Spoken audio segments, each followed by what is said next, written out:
মানুষকে কাঁদিয়ে যায়। আমরা এমনই একটি মৃত্যু বাংলাদেশে দেখতে পেলাম। আমার মনে হয় অনেক বাদশাহ দুনিয়া থেকে বিদায় নিয়েছেন, কিন্তু এভাবে কাঁদিয়ে গেছেন এমনটি নাও হতে পারে। আমরা এমনই একজন যোদ্ধাকে হারালাম, আল্লাহ যেন তাকে শাহাদাতের মর্যাদা দান করেন। তিনি চলে গেছেন আমাদের কাঁধে কয়েকটা দায়িত্ব দিয়ে গেছেন। এক নাম্বার দায়িত্ব, সেটা তার পরিবারকে হেফাজত করার দায়িত্ব রাষ্ট্রের।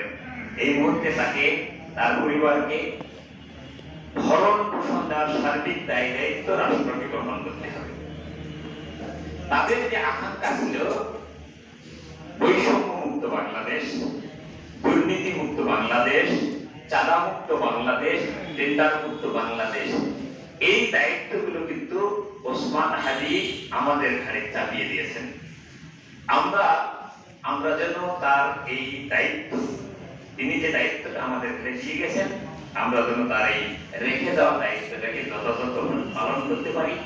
বাংলাদেশকে যেন দুর্নীতি মুক্ত, টেন্ডার মুক্ত এবং চাঁদা মুক্ত বাংলাদেশ গড়তে পারি, এই আকাঙ্ক্ষা সবার ধারণ করার অনুরোধ রেখে মহান আল্লাহ তাআলার কাছে তার শহীদি মৃত্যু কামনা করে তার পরিবার